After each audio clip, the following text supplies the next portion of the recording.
girl, Nyamira's Finest again, and I want to give you a story of how we got scammed in Luthuli Avenue yesterday. And this is my friend Dan, and welcome on board. I just want to tell the story now so that you can also listen to the story for the first time.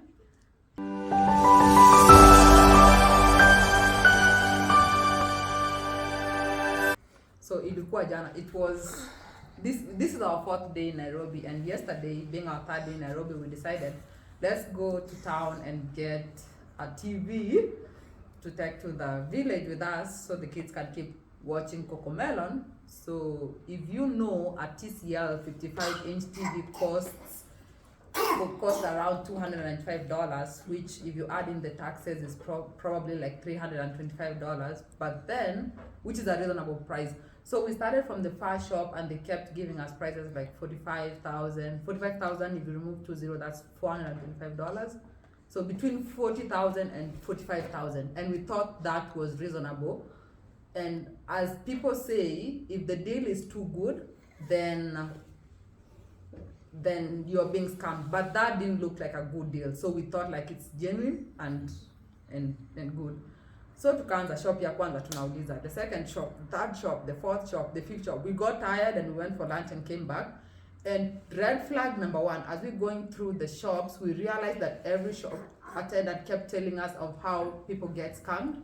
Now, in quote unquote, what they said is, oh, ukiona umepewa nini price iko chini, then utagongwa, shida itakuwa ukishalipa, then utaenda na TV yako. But then I should be telling the story to you. So and the red flag number 1 is we didn't ask ourselves if each and every shop knows of the scammer, then who's the scammer? Because probably there should be like one shop that they should be telling us that hiyo shop ukinunua hapo utaenda na nini. So tukienda kwa kila mtu anatuambia oh utaibiwa hapo next, na next anatuambia next. So we kept going until we got to these 2 ladies, and we trusted them because they said, oh, it's 48,000, which was higher than the rest, but you can negotiate. So we thought, hey, may I just see to negotiate? So we started negotiating, and while negotiating, we saw an LG TV. We saw an LG TV and liked it and asked her, how much are you selling this? She said, I will do it at 40,000. And we know definitely LG is better quality than TCL. So tukaona 40,000 for LG makes sense. So tukamwambia, let's test the TV. You have a question? No, I'm listening. Okay. So we said, let's test the TV. We tested the TV, it was okay. Red flag number 2. We told her to connect the TV to Wi-Fi so that we can log in YouTube. I almost thought like probably the TV's hardware looks good, maybe ni software or something it's crashing. There should be like something about how it operates. So tukamwambia connect tuweke YouTube tuone vile inafanya. And then akaniambia oh hizi Wi-Fi ziko hapa hatuna password yazo. So I used my phone to provide a hotspot and tether the TV, but it couldn't log in. Red flag number 2. Yeah. Okay. Red flag number 2. She said this, quote unquote, your phone is 3G, so it's not going to connect to the TV. Mimi nikasema tu maybe it's because I spent 5 years learning about the phone, so I'm trying to be tricky, but what you've said doesn't make sense. Is it the SIM card that's 3G or the phone that's 3G? Whether it's 2G or not, it should at least work blurry. Yeah. Ndio tujue internet haiko poa. But ilikata connect na Ethernet, and then she was connecting the TV using a cable. Alikuwa na HDMI ameconnect. So that TV was running from maybe a laptop. It was just being used as a screen. Casting. Yeah, Ali cast. So red flag number 2, I decided to just like let it go, but then I watched myself like go down the drain. Akatuambia phone yangu ni 3G na haiwezi kuleta YouTube kwa TV. So tukatest tukamaliza, tukamwambia hey, we not taking the floor model, tunataka mpya iko kwa box. Akatuambia mpya iko kwa store, which is a warehouse. Mpya iko kwa store, italetwa. Nikamwambia hao tumane iletwe. Akaenda kidogo akasema ati inakuja. Nimesema iletwe, inakuja. So we sat there. After a while we asked her wapi hiyo mpya, akasema actually tunaweza enda kwa store, which is the warehouse in our minds, tulete. So we went into another shop.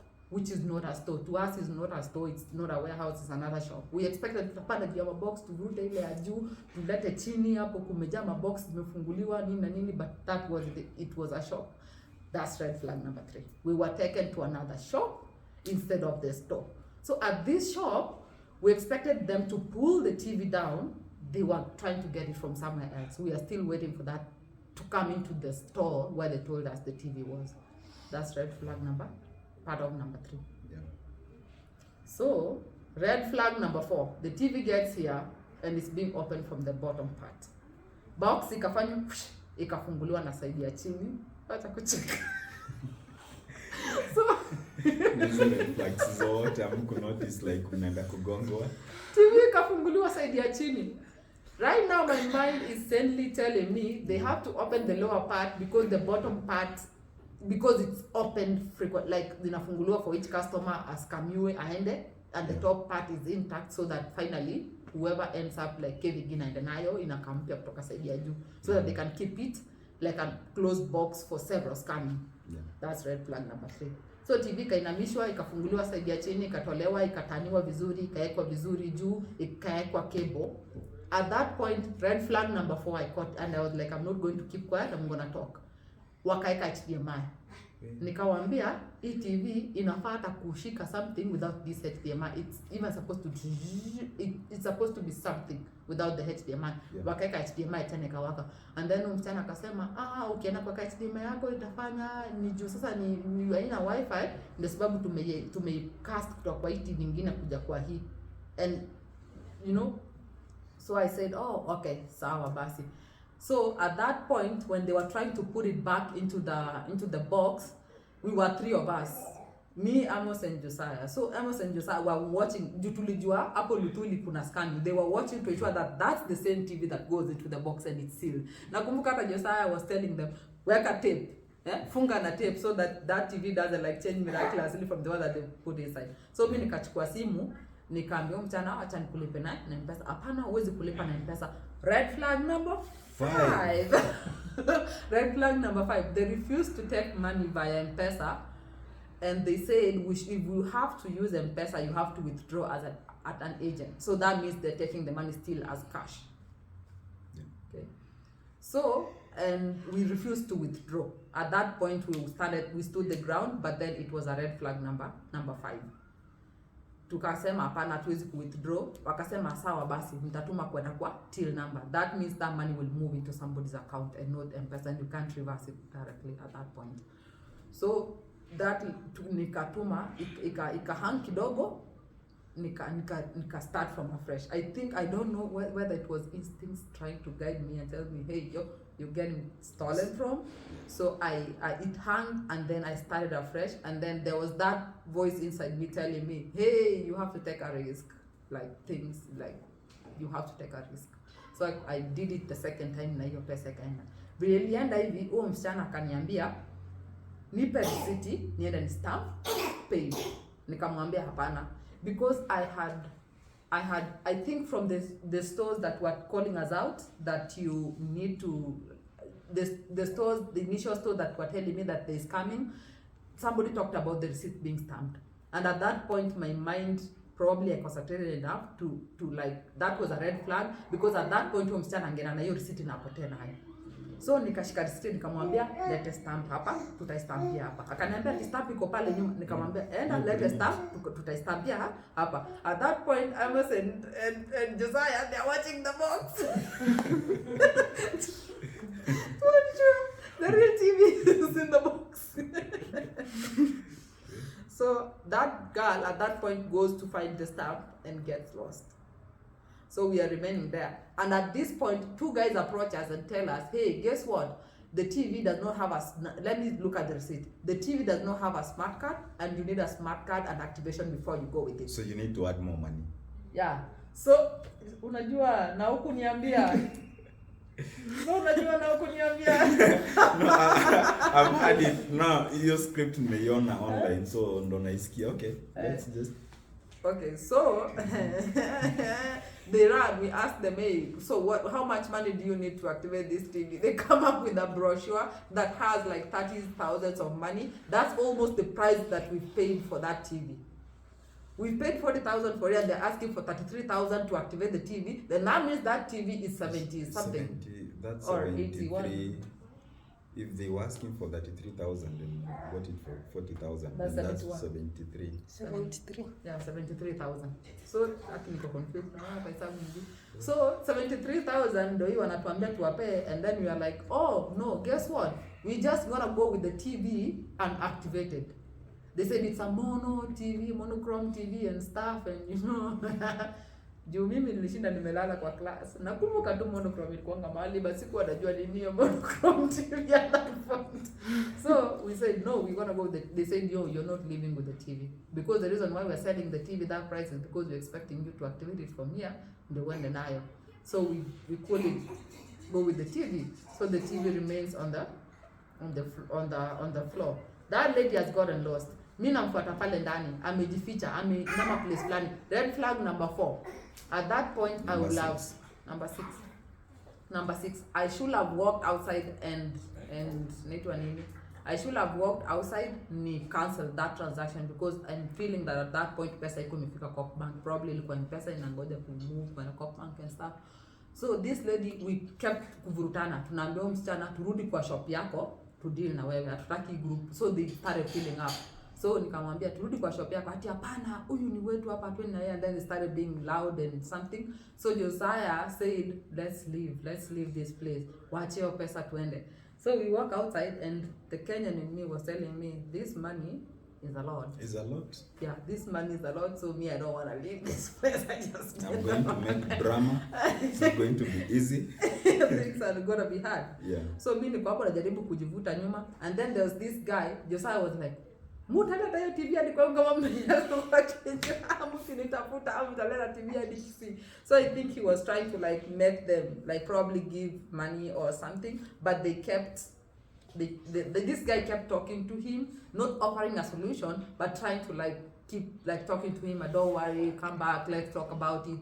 So there was like that back and forth, and this is what they're trying to do. Josiah was trying to leave them with the money, we'll figure out what we'll do, or probably make them scared, but then they wanted to like pull him back and keep him there so we can keep like arguing, and he doesn't want to argue. So finally we left, we started walking. We walked for like 2 minutes, and this other guy from that shop ran behind us and told us, oh, kujeni mchukue pesa yenu.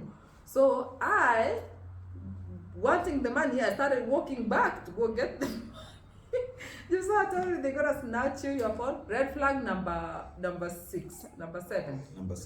7.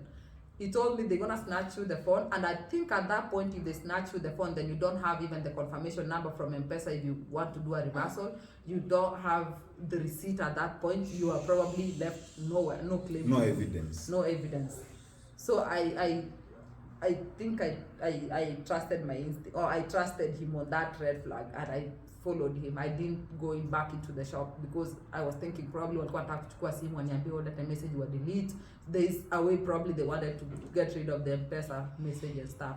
So tukaendelea kuenda. We got to a corner, nikasema tukaingia M-Pesa fulani, nikamwambia unafanya aje reversal, because I don't even know the shortcode for reversal.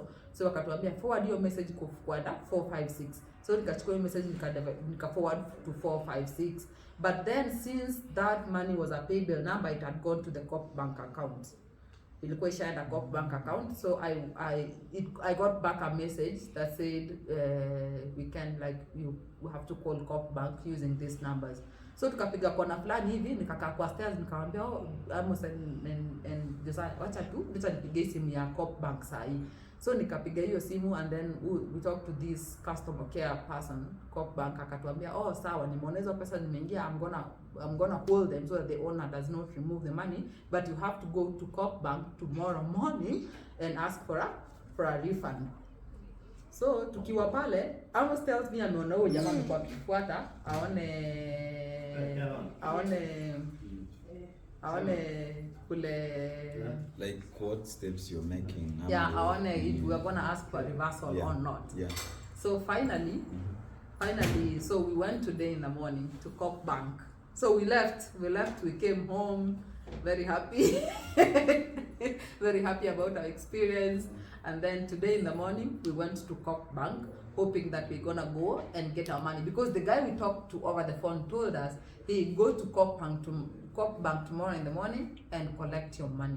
So we went to Coop Bank, ready to collect our money. This lady at Coop Bank tells us fill in this form for reversal and stuff. So we fill in the form and take to her. Tukishafikisha kwake anatuambia let me look at the number. Anaangalia the account if it has a number. The account has a phone number. So he tries to call the number, nobody picks up that number. And then she tells us, oh, unajua siwezi kutoa pesa kwa account ya mtu kama sija verify ni nini ilikuwa. So nini ilikuwa from our side, your side. So si tunamwambia oh tulinunua TV na tukalipa na tukutoka na TV. Yeah. So tulilipa wrong number na tukutoka na TV. Akatuza mkoshwa mkutoka na TV ya tukutoka na TV. Then akasema then I have to call the person and know that I'm kutoka na TV before niwape hiyo pesa. So this is jioni. This is the end of the day. For that day, she told us it takes 24 hours before they can jump the gun on giving us the money without talking to the owner. So it's the same day in the evening. Let's wait for tomorrow and see if we get back our money. If you haven't done it already, hit the subscribe button.